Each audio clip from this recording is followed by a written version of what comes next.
안녕하세요, 김호준입니다.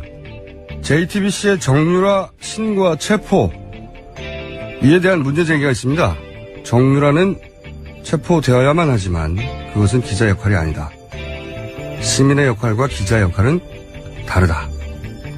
보도를 하기로 했으면 신고를 하지 말았어야 하고, 신고하기로 했으면 보도하지 말았어야 한다. 기자의 직업 윤리에 대한 지적입니다. 아무 죄 없는 새끼 영양이 포식자에게 먹히는 장면이 불편하지 않은 사람은 드뭅니다. 하지만 관찰자 자리를 지키는 내셔널 지오그래픽처럼 기자 윤리는 따로 있다는 지적입니다. 한 해거리 뉴스가 하루에 쏟아지는 요즘 한 번은 생각해볼 만한 지적입니다.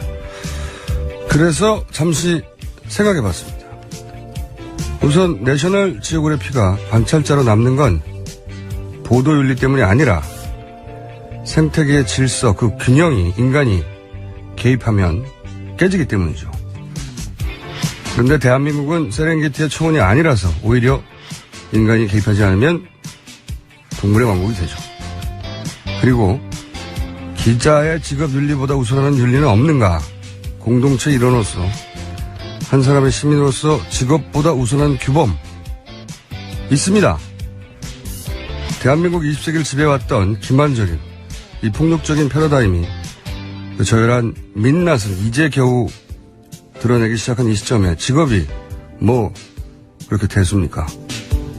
이 괴물의 민낯을 드러내는 이 어려운 작업이 다시 한번 실패하면 기자의 보도윤리 따위는 개나 줘버라는 그런 시대가 또 연장될 텐데요. 직접 체포를 시도한 것도 아니고 이 엄중한 시국에 공동체 일원으로 신고 당연히 해야죠. 그리고 국민의 알 권리를 위해 보도 당연히 해야죠. 제 결론입니다. 김호준 생각이었습니다. 자, 브리핑 시간이 또 왔습니다. 시사인의 예, 김은지 기자입니다. 아직 개발 안 됐어요, 수식어? 뒤에 기자 하나 붙였습니다. 네, 뭐가 좀 새로운 거. 쉽지 않네요. 네. 저기, 문자로 온 수식어구 하나 추천해드리면, 포스트 주진우, 김원식 기자입니다. 너무 무거운 어깨를 무겁게 만드시는. 자, 오늘 브리핑은 아무래도 정유라 관련이 많겠죠? 예. 네, 그렇습니다. 첫 번째는 어떤 뉴스입니까? 예, 정유라 씨, 이 덴마크 현지 상황들을 좀 현지 있는 기자들이 좀 전달한 건데요. 이 정유라 씨가 덴마크 올보르에서 현지 시각으로 1일 오후에 이 긴급 체포되고 24시간 내에 조사를 마치지 못하면 이 법원에서 구금 기간 연장에 대한 판단을 받습니다. 그에 대한 심리가 어제 낮 2시부터 3시간 정도 진행이 됐는데요. 현지 시간 기준으로. 예, 예. 그때 이제 정유라 씨가 이 아이 이야기를 하면서 어깨가 들썩일 정도로 흐느꼈고 이 판사가 휴지를 건네주기도 했다라고 하는데요. 이 과정 속에서 이 두세 번 정도 이 휴정, 그러니까 쉬는 시간이 있었는데 이때 이 기자들과 인터뷰를 가져서 그에 대한 여러 가지 이야기들이 이 기사로 나왔습니다. 네, 굉장히 많이 나왔죠. 여러 가지 얘기를 단시간 내에. 네. 기자들한테 굉장히 빠른 속도로 얘기했어요. 네. 많은 이야기를 했는데, 여보세요? 윙윙 소리가 나네요? 네. 저희 책임 PT 잘못이라고 봅니다. 네. 자, 그런데 여러 가지 얘기를 했는데 학교 얘기도 했고요. 그죠? 예, 이대와 관련된 부분들이 가장 요새 화제가 되고 있으니까요. 네, 그리고 재산, 그러니까 예. 집은 어떻게 예. 뭐 그런 얘기도 있는데 거기에 대한 답변도 아주 빠른 속도로 준비된 듯한 답변을 했죠. 예. 네. 그리고 또 무슨 얘기를 했습니까? 예, 또, 이대와 관련해서 그렇고요. 어제 전해드렸던 대통령과 관련해서 이모라고 부르는 거에 대해서는 이야기를 전달드린 바가 있고요. 또 이 세월호 당시에 이 행적에 대해서 굉장히 궁금한 점들이 많은데 그 당시에 대해서는 본인이 임신도 했었고 어머니와 싸운 상태이기 때문에 전혀 잘 알지 못한다. 뭐 이런 식의 이야기도 했거든요. 네. 예. 저는 이제 오늘 윙 소리가 많이 나네요, 이상하게. 제 몸에서 나는 소리인가요? 평상시하고 다르게. 네. 자, 저는 이제 그 얘기를 쭉 듣고 특히 이 대목 때문에, 다시 한번 짚어봐야 한다고 생각하는데, 자, 이제 그 대목을 먼저 들어볼게요. 아버지랑 어머니가 이혼하시면서 강원도 땅을 저가 인수를 받았어요. 아빠 명의로, 아빠 몫으로 있던 땅을. 그리고 그 땅으로 담보를 잡았어요. 외환은행에서. 그래서 총 2차례에 걸쳐서 36만 유로를 대출을 받았어요. 그 땅을 담보로. 그래서 1원 한 장 저희 돈 안 쓰고 그 대출만으로 이 집을 샀어요. 한국에서 이 대출을 다 갚았어요. 네. 정유라 씨 목소리예요. 네. 근데 저는 전반적으로 다 거짓말이라고 보는 게 이거 포함해서 본인이 특혜 입학이나 뭐 학점 특혜 뭐에서 다 모른다고 했잖아요. 예. 뭐 아이를 낳고 2달 만에 독일에 와서 원래 자퇴를 하려고 했다. 네. 자퇴. 근데 이제 자퇴서가 안 들어갔나 보다. 뭐 그런 얘기도 했고. 그리고 자기가 그래서 제적될 줄 알았는데 나중에 보니까 학점이 나왔더라. 예, 나도 모르는 사이에 나도 학점이 모르는 사이에 나왔다. 학점이. 예. 네. 심지어 그런- 좋은 학점. 예. 이게 말이 안 되는 게요. 자기는 이제 자퇴서를 내라고 했고 엄마한테도 그렇게 말했고 자기는 그래서 제적될 줄 알았는데 나중에 보니까 학점이 나왔더라. 네. 이건 거짓말인 게 그럼 다른 과목 과제물도 내지 말았어야죠.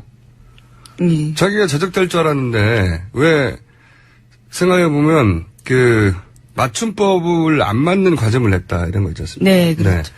그 올해 일이에요, 올해 일. 올해 여름. 네. 예, 지난해.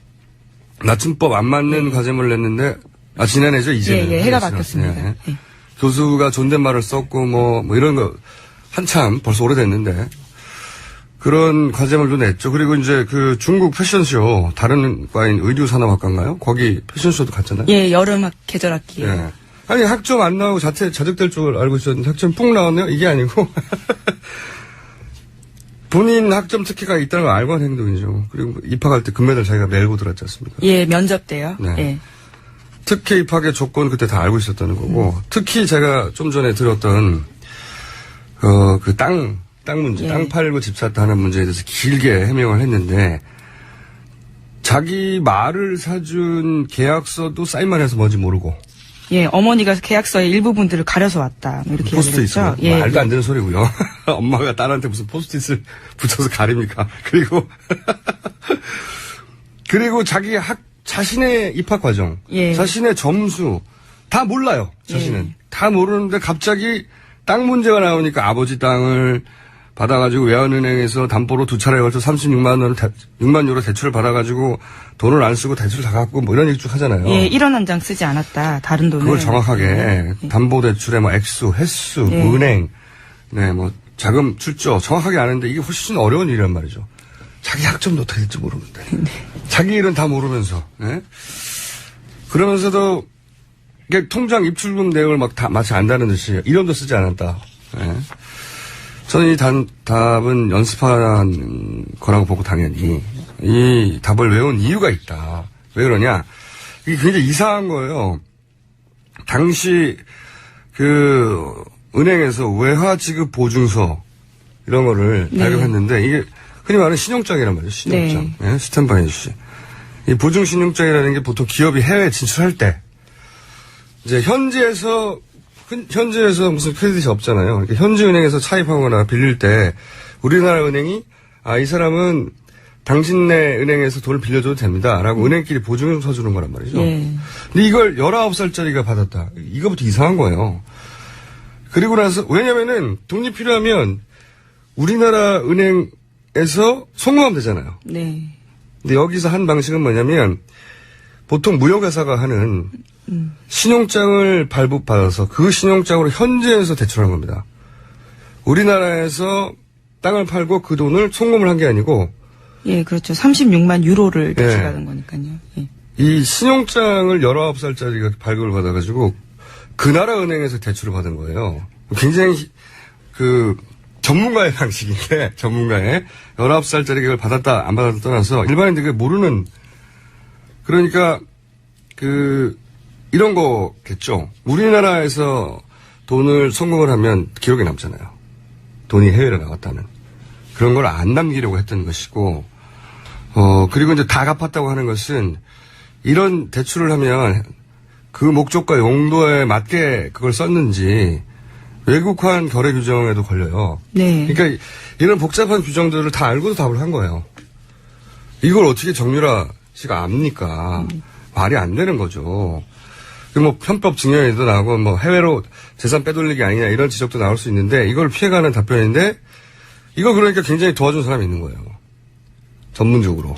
이건 전문가의 스멜이 강하게 정유라 씨가 알 수도 없고 정유라 씨가 이걸 답할 수도 없는 내용인데 이거 관련해서는 저희가 잠시 후에 전문가 연결해서 뭐가 문제인지 짚어보겠습니다. 정유라 씨의 답변 자체가 충분히 훈련된 거란 거죠. 네. 자, 이 정유라 씨 관련 뉴스는 굉장히 많을 것 같은데 또 뭐가 있습니까? 네, 현재 같이 일행으로 있던 사람들이 어디에 갔는지에 대한 보도도 나와 있는데요. 19개월 된 아이 때문에 너무 이제 힘들다라는 식의 이야기를 정유라 씨가 했었는데, 현재 그 아이는 뭐 60대 부모와 함께 집에 머물고 있다, 이렇게 알려져 있지만요. 한국 취재진들이 그 집에 방문했을 때는 인기척은 없었다라고 합니다. 그리고 같이 붙잡혔던 나머지 한국 남성 2명의 행방도 파악되진 않고 있다라고 하고요. 저는 어제도 말씀드렸지만, 이 남성 2명이 중요하다. 그렇게 생각이 들어요. 사실은 도주 행위 전반을 이분들이 도와준 거 아니겠습니까? 어디로 와야 된다. 지금 언론을 피하자면 어디로 가야 된다는 판단 같은 것도 이 남성 2명의 판단 혹은 이 남성 2명과 연락하는 누군가의 판단일 것 같거든요.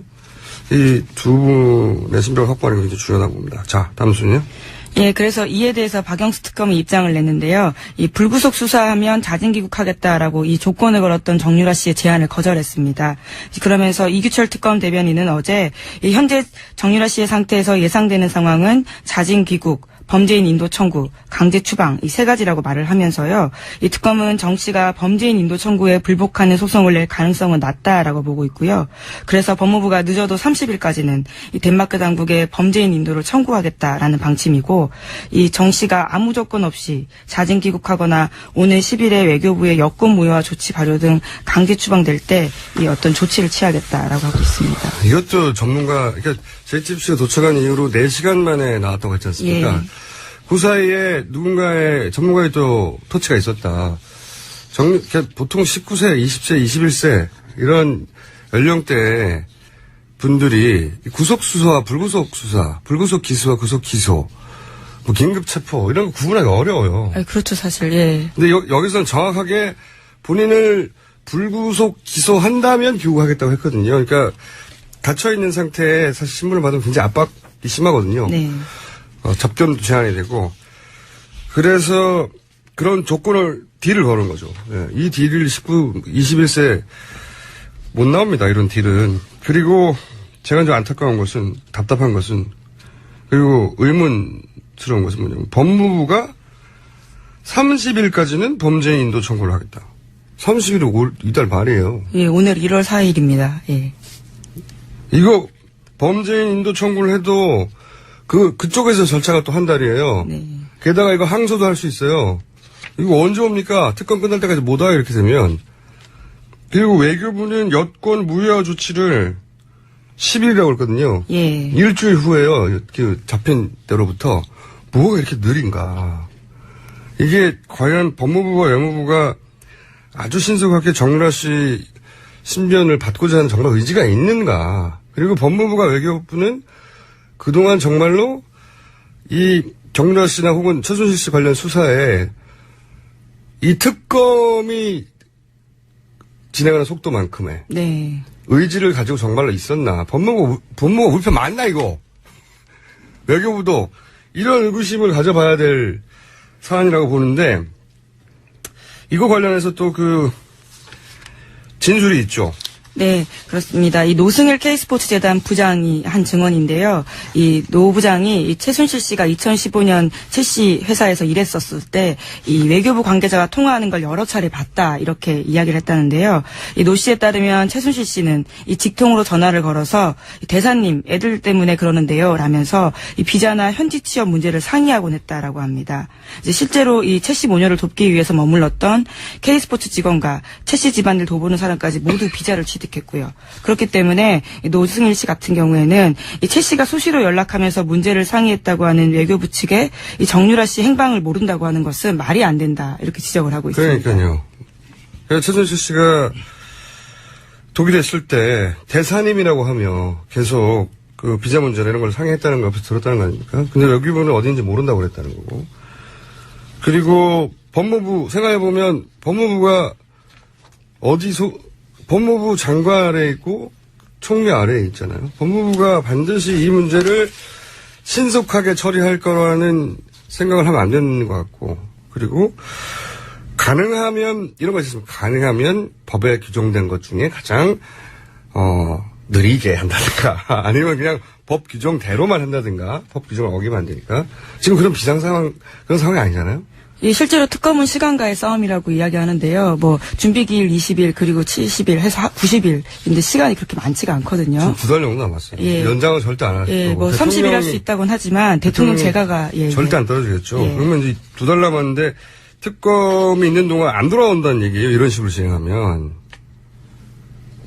그러니 어떻게든 빨리 내보낼 방법, 돌아오게 할 방법을 찾아야 되고, 그냥 외교부, 법무부가 잘해겠거니 이런 생각은 하면 안 된다고 저는 봅니다. 자, 다음 뉴스는요. 짧게 해야 될 것 같아요. 예, 정유라 씨 관련된 소식 계속 이어드리면요. 이 정유라 씨가 이대 합격 사실을 미리 알았다라는 증언을 최순실 씨의 조카인 장시호 씨가 검찰에서 했다라는 건데요. 이와 관련된 문자 메시지도 확보됐다라고 합니다. 그러니까 이게 말이 안 되죠. 정유라 씨가 자기는 특혜 입학이나 그다음 학점 특혜 같은 거 전혀 모른다고 그랬는데 몰라요.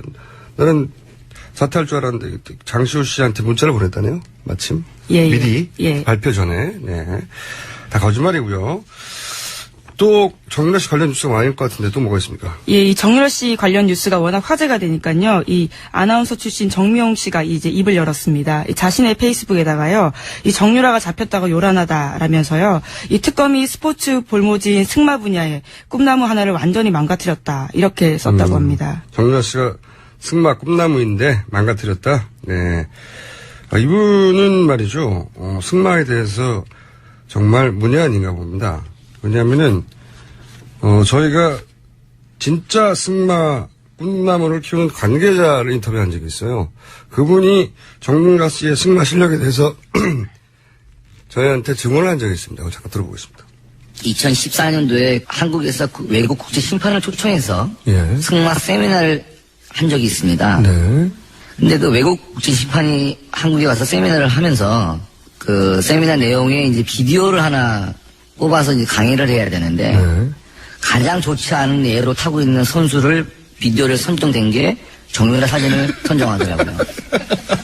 왜냐하면 외국 코치는 모르니까. 정유라 학생이 누군지 모르고. 네, 모르니까. 국내 선수들 중에 네. 가장 나쁜 사례로 든 게 정유라 학생이었다. 자, 꿈나무 아닌 걸로 저희 전문가들은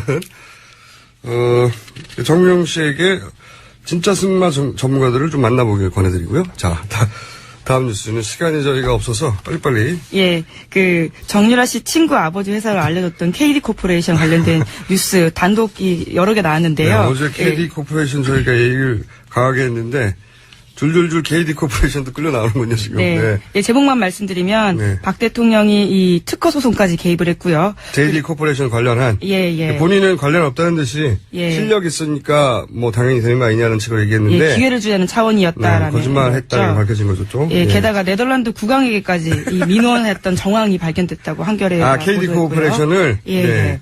그리고 또 원동기 흡착기 기술을. 네. 예, 그리고 또 대통령이 프랑스 방문 때 또 이 회사를 밀어주겠다는 시도가 있었다라는 진술도 나왔다라는 겁니다. 그러니까 대통령께서 기자 간담회죠. 간담회 한 거를 이제 음성들을 제가 쭉 저도 녹음된 거를 기자들이 몰래 한 걸 들어봤는데 이 녹음 그 기자 간담회 덕분에 더 많은 기사가 나오게 생겼어요. 이제 앞으로 본인이 했던 말을 뒤집는. 제목만 읽어주세요. 남은 거는. 예, 이 특검이 서울 남부구치소 압수수색했는데요. 이 말맞추기 정황이 발견됐다라는 겁니다. 말을 맞추는 것 같아서. 예. 구치소도 압수수색했다. 예. 특검 잘한다. 다음이요. 그리고 이제 임명진 이 새누리당 비대위원장이요. 이 광폭 행보를 벌이고 있는데 친박 핵심에 대해서 이 종양의 뿌리다 이런 이야기도 하고요. 지금 친박하고 핵심과 임명진 비대위원장이 이제 대결 구도가 계속 보도되고 있죠. 예, 네. 6일까지 이 입장을 정하라는 건데요. 일본 같았으면 할복한다. 뭐 이런 이야기도 했습니다. 저는 이건 어느 정도 짜고 치는 약속 대련이라고 보는 면이 있는 게 왜냐면은 이분이 들어올 때 탈당하겠다고 하는 이정현 대표나 서청원 대표의 이야기를 미리 들었어요. 그래서 인적송산이 어느 정도 이루어질 수 있으니 내가 강하게 나가야 되겠다. 그렇게 이제 약속 대련의 부분이 있었는데 뭐 그 과정에 양측의 감정이 좀 상할 수는 있지만 보면 이를 필요 이상으로 키우는 점이 있습니다. 네. 필요 이상으로 커지고 있다. 네. 왜냐하면 이렇게 빵 커지고 그런 다음에 인적송산이 돼야 아무래도 사람들 눈으로 보기 갈등 끝에 결국 청산되었구나 이런 대외적인 효과가 극대화되겠죠. 네, 그래서 약속대로의 면이 있다고 본다. 개인적인 의견입니다. 자, 여기서 저희가 아까 잠깐 초반에 말씀드렸던 정유라의 은행 대출권 여기에 특혜가 있다. 사실 이거 석 달 전에 잠깐 나왔던 뉴스거든요. 저희는 짚었는데 이번에 다시 한번 제대로 짚어보겠습니다. 일찌감치 이 문제를 제기해온 참여연대 김남균 변호사 전화 연결해보겠습니다. 안녕하세요, 변호사님. 예, 안녕하십니까? 네. 정유라 씨가 이제 하나은행으로부터 36만, 현재 기준으로 한 4억 5천 정도 외화 대출 받았는데 이게 어떤 방법으로 대출 받았는지 잠깐 설명해 주십시오. 먼저 국내에 있는 이제 최순실 씨와 정유라 씨 공동 명의로 있는 평창의 땅을 담보로 해가지고 3억 원 부분에 대해서 외화 지급 이제 신용 보증을 받았고요. 네. 또 그 추가로 이제 최순실 명의 예금을 담보로 해서 1억 5천만 원에 대해서 이제 외화 지급 신용 보증을 받았습니다. 네. 이걸 가지고 이제 독일 하나은행 독일 법인으로부터 외화 대출을 이제 받은 것입니다. 여기서 어떤 문제점이 있다고 보십니까? 석연치 않다고 지적하신 이유가? 네, 첫 번째는 이제 외화 지급 신용 보증장이라는 것이 이제 무역 거래를 할 때 쓰는 거거든요. 네, 그렇죠. 그러니까 대부분 이제 기업에게 발행해 주는 것이고 네. 개인에게 발해 주는 경우에도 보통은 이제 이런 무역 거래를 하는 기업의 임원들이 보통 받게 되는 것인데 당연히 그렇겠죠. 전혀 시험장인데. 이제 소득도 없고 이제 19세에 불과하고 다른 신용 거래도 없는 사람인 정유라 씨한테 이제 외환 지급 보증이 갔다는 것들이 이제 굉장히 의심이 가는 부분들이고요. 그러니까 또 하나는 네네. 또 하나. 네. 그다음에 이제 독일 부분에 있어서도 이제 대출을 받을 때 네. 비대기에 있는 이제 재직 증명서를 가지고 받았는데 예. 사실은 이제 정유라 씨는 이화여대 이제 학생 신분으로 잠시 승마 연수를 위해서 독일에 간 것이거든요. 공식적으로 그러니까 그렇게 되죠. 예. 그러니까 장기 체류자가 아닌데 장기 체류자가 아닌 사람이 이제 해외에서 부동산을 취득하게 되면 이제 해외 부동산 취득 신고를 해야 되고 외화 차입 신고를 해야 되고 이제 많은 외환 거래에 대한 신고를 해야 됩니다. 그러니까 이걸 피하기 위해서 이제 해외에 재직하는 이제 직원인 것처럼 만든 건데요. 그러려면은 이제 노동 허가서 독일 정부가 발행하는 노동 허가서나 체류 허가서를 이제 내야 됩니다. 근데 그런 서류가 전혀 없었는데도 외화 대출을 해줬거든요. 은행이라는 데가 이제 대출에 있어서는 뭐 굉장히 엄격하고 그렇죠. 엄격한 외화 서류 심사를 하게 되는데 그런 게 전혀 없이 이제 해줬다는 것도 이제 석연치 않다는 것입니다. 그러니까 이제 말타로 잠시 간 학생이 현재 있는 회사의 정직원처럼 그런 서류를 냈는데 은행에서 다른 관련 필요한 서류도 없는데 이 대출을 허용해 줬다는 거죠. 그런 것도 이제 의심스럽다는 거 지적하시는 거고. 국내 과정 신용보증장이 나가는 과정도 석연치가 않고 네, 현지에서 독일에서 대출이 되는 과정도 전혀 석연치가 않고 이제 그렇다는 거죠. 알겠습니다. 또 하나 지적되는 포인트가 이것이 자금 세탁 창구가 아닌가 이런 의혹도 있다라고 지적하셨는데 잠시 설명해 주시면 어떤 내용입니까? 삼성이 이제 사실상 뇌물의 대가로 이제 최순실 씨한테 30억 원의 돈을 보낼 때, 네. 그 돈이 이제 삼성타운에 있는 이제 우리은행 지점에서 독일에 있는 하나은행 프랑크푸르트 지점으로 송금이 됐거든요. 네. 그다음에 이제 바로 이제 독일의 여러 은행으로 돈이 쪼개져가지고 이제 나갔습니다. 네. 결국은 이제 이런 방식으로 하나은행 지점이 이제 최순실 씨한테 돈을 받아가지고 독일에서 이제 자금을 세탁하는 그런 네. 창구에 이용된 것이 아닌가라는 의심도 있어서 그 부분도 좀 수사를 해야 된다는 것이죠. 특히 이제 최순실 씨 자매가 한국의 부동산만 3천억 정도가 있고 해외에도 많은 재산을 갖고 있는 것으로 알려져 있고 네. 그 방식이 이제 주로 독일과 같은 해외에다가 기업을 만들어 사실상 이제 비덱과 같은 페이퍼 컴퍼니를 만들어 가지고 이제 자금을 세탁했다는 것이어서 그런 부분에 이제 그런 은행 창구들이 이용된 것이 아닌가라는 의심이 있어서 그 부분에 대해서도 좀 특검이 수사를 해달라는 것입니다. 이 대목에서는 아예 특검이 나서서, 왜냐하면 일반에서는 이제 수사권이 없다 보니까요. 특검이 나서서 들여다볼 필요가 있다, 이렇게 판단하시는 거군요. 예, 그렇습니다. 그 독일 현지 경찰들도 이제 자금 세탁 방지법은 이제 국제적인 교류를 하고 있는 것이기 때문에 그 혐의로 이제 수사를 하고 있다고 이렇게 알려져 있고, 우리나라의 범죄 수익은이 규제에 관한 이제 법률에 의하더라도 그런 이제 범죄 수익들을 갖다가 세탁하는 부분에 대해서는 이제 그 형사 처벌 대상으로 보고 있기 때문에 그 부분에 대한 수사도 있어야 된다고 보여집니다. 한 가지 더 여쭤보자면, 정윤아 씨가 굳이 한 푼도 딴 데 쓰지 않고 다 갚았다, 대출을 이미. 이걸 강조를 했어요. 그 다 갚았다는 것을. 왜 이 부분을 강조를 했을까요? 법리적인 부분에서 보자면. 법적인 부분에서 보자면. 예. 그러니까 이제 은행 과정에서 이게 이제 대출 부분들이 부실하게 심사가 돼서 결국 다 은행이 돈 띄게 된 거 아니냐, 이제 이런 부분들을 그게 아니다라고 이제 강조했던 것 같은데, 네. 결국 그 대목에서 자기가 갚았다는 게 아니라 이제 어머니인 최순실 씨가 갚았다는 거니까 그래서 증여를 받은 게 되거든요. 그렇겠네. 그러면 이제 증여세 신고를 했어야 되는데 증여세 신고를 하고 있지 않아서 이 부분에 대해서도 이제 증여세 그 부과가 좀 이루어져야 될 것이라고 보여지고요. 그다음에 이제 독일에서 내가 세금 다 갚았다, 독일에 있는 세무사 통해서 이제 처리했다 그러는데, 그건 이제 독일에서 부동산을 취득할 때 우리 취득세 같은 걸 냈다는 것이거든요. 예. 증여세를 냈다라는 얘기는 아니어서 그 증여세 부분에 대해서는 국내에서 이제 증여세 부과가 이루어져야 됩니다. 그러니까 대출 관련 의혹이 있으니까 그걸 강조하다가 오히려 증여 문제에 대한 문제점을 노출한 거군요. 네, 그렇습니다. 자, 마지막으로 한 가지만 더 여쭤보자면, 만약에 이 대출 관련해서, 특검이 들여다봐야 할 대목이 있다면, 특히 어디를 봐야 됩니까? 결국은 이제 국내에 있어서의 그 외야 그 지급 신용 보증장을 발급하는 과정도 정상적인 게 아니었고, 네. 그다음에 독일 현지 법인에 있어서의 대출 부분도 정상적인 게 아니었는데, 굳이 하나은행이 정유라 씨라는 그 19세 정도의 미성년자에게 그런 특혜를 줘야 될 이유는 없거든요. 그렇죠. 그러면 이제 결국 그 하나은행 본사에서 이제 그런 업무를 처리하도록 지시를 했던 것으로 보여지고, 그럼 그런 부분에 대한 수사도 이루어져야 됐고, 또 하나은행 입장에서는 괜히 그걸 해줄 리가 없잖아요. 그러면 결국 하나은행 측에다가 그런 것을 해주도록 요구한 게 이제 있다면, 그게 어떤 청와대는 어디 권력이 했다면 그 부분에 대해서는 이제 직권남용죄가 되는 거니까 그 부분에 대한 이제 수사도 이루어져야 된다고 생각이 듭니다. 알겠습니다. 오늘 여기까지 듣겠고요. 저는 이 문제가 계속 커져갈 것 같으니까 그때마다 변호사님 연결하겠습니다. 오늘 말씀 감사합니다. 예. 근데요. 현재 시간 기준으로. 예, 네. 예. 그때 이제 정유라 씨가 이 아이 이야기를 하면서 어깨가 들썩일 정도로 흐느꼈고, 이 판사가 휴지를 건네주기도 했다라고 하는데요.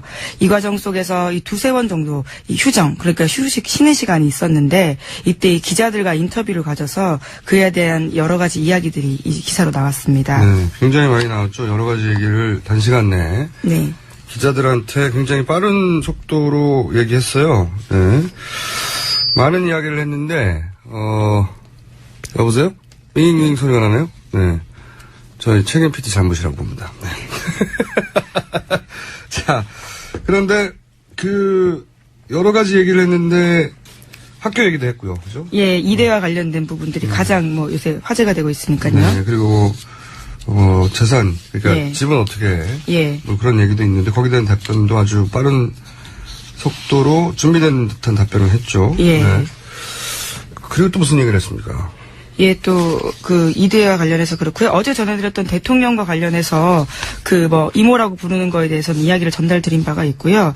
또 이 세월호 당시에 이 행적에 대해서 굉장히 궁금한 점들이 많은데, 그 당시에 대해서는 본인이 임신도 했었고 어머니와 싸운 상태이기 때문에 전혀 잘 알지 못한다. 이런 식의 이야기도 했거든요. 네. 예. 저는 이제 오늘 윙 소리가 많이 나네, 이상하게. 제 몸에서 나는 소린가요? 평상시하고 다르게. 네. 폭력적인 패러다임이 저열한 민낯을 이제 겨우 드러내기 시작한 이 시점에 직업이 그렇게 대수입니까? 이 괴물의 민낯을 드러내는 이 어려운 작업이 다시 한번 실패하면 기자의 보도윤리 따위는 개나 줘버라는 그런 시대가 또 연장될 텐데요.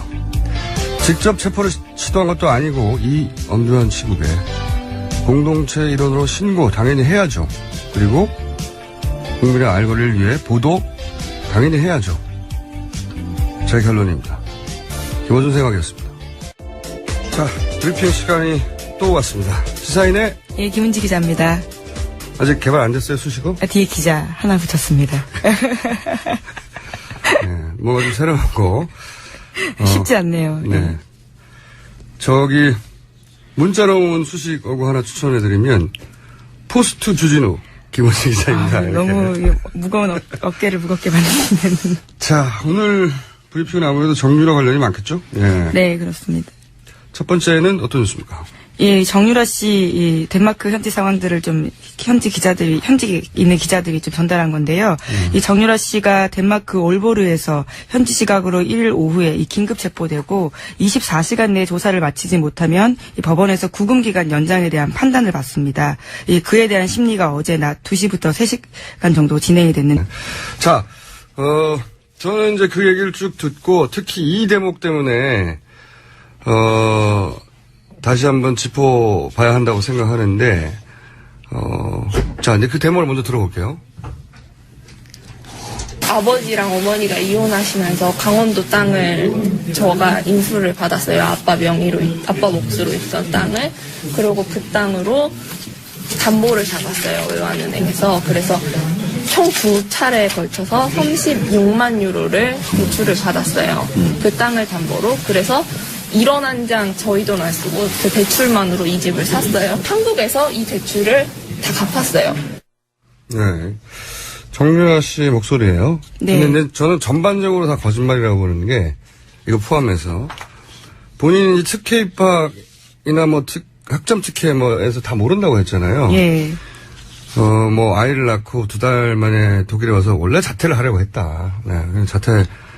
근데 이제 자퇴서가 안 들어갔나 보다. 뭐 그런 얘기도 했고. 그리고 자기가 그래서 제적될 줄 알았는데 나중에 보니까 학점이 나왔더라. 예, 나도 모르는 사이에 나도 학점이 모르는 사이에 나왔다. 학점이. 예. 네. 심지어 그런- 좋은 학점. 예. 이게 말이 안 되는 게요. 자기는 이제 자퇴서를 내라고 했고 엄마한테도 그렇게 말했고 자기는 그래서 제적될 줄 알았는데 나중에 보니까 학점이 나왔더라. 네. 이건 거짓말인 게 그럼 다른 과목 과제물도 내지 말았어야죠. 예. 자기가 제적될 줄 알았는데 왜 생각해보면 그 맞춤법을 안 맞는 과제물 냈다 이런 거 있지 않습니까? 네, 그렇죠. 그 올해 일이에요, 올해 일. 올해 여름. 네. 예, 지난해. 맞춤법 안 맞는 과제물 냈는데 지난해죠, 이제는. 예, 해가 네, 바뀌었습니다. 네. 예. 교수가 존댓말을 썼고 뭐 이런 거 한참 벌써 오래됐는데 그런 과제물도 냈죠. 그리고 이제 그 중국 패션쇼 다른 과인 의류산업학과인가요? 거기 패션쇼도 갔잖아요. 예, 여름 계절 학기에. 예. 아니 학점 안 나오고 자택될 줄 알고 있었는데 학점 푹 나왔네요. 이게 아니고 본인 학점 특혜가 있다는 걸 알고 한 행동이죠. 그리고 입학할 때 금메달 자기가 메고 들었지 않습니까? 예, 면접 때요. 네. 예. 특혜 입학의 조건 그때 다 알고 있었다는 거고 특히 제가 좀 전에 들었던 그 땅 문제, 예. 땅 팔고 집 샀다 하는 문제에 대해서 길게 해명을 했는데 자기 말을 사준 계약서도 사인만 해서 뭔지 모르고 예, 어머니가 계약서의 일부분들을 가려서 왔다. 뭐 이렇게 포스트잇 얘기했죠. 있어요. 말도 안 되는 소리고요. 엄마가 딸한테 무슨 포스트잇을 붙여서 가립니까? 그리고 자기 자신의 입학 과정, 예. 자신의 점수 다 몰라요. 자신은 예. 다 모르는데 갑자기 땅 문제가 나오니까 아버지 땅을 받아가지고 외환은행에서 담보로 2차례에 걸쳐 6만 유로 대출을 받아가지고 돈을 안 쓰고 대출 다 갚고 뭐 이런 얘기 쭉 하잖아요. 예, 1원 한 장 쓰지 않았다. 안녕하세요, 김원준입니다. JTBC의 정유라 신고와 체포 이에 대한 문제 제기가 있습니다. 정유라는 체포되어야만 하지만 그것은 기자 역할이 아니다. 시민의 역할과 기자의 역할은 다르다. 보도를 하기로 했으면 신고를 하지 말았어야 하고 신고하기로 했으면 보도하지 말았어야 한다. 기자의 직업 윤리에 대한 지적입니다. 아무 죄 없는 새끼 영양이 포식자에게 먹히는 장면이 불편하지 않은 사람은 드뭅니다. 하지만 관찰자 자리를 지키는 내셔널 지오그래픽처럼 기자 윤리는 따로 있다는 지적입니다. 한 해거리 뉴스가 하루에 쏟아지는 요즘 한 번은 생각해볼 만한 지적입니다. 그래서 잠시 생각해봤습니다. 우선 내셔널 지오그래피가 관찰자로 남는 건 보도윤리 때문이 아니라 생태계의 질서, 그 균형이 인간이 개입하면 깨지기 때문이죠. 그런데 대한민국은 세렝게티의 초원이 아니라서 오히려 인간이 개입하지 않으면 동물의 왕국이 되죠.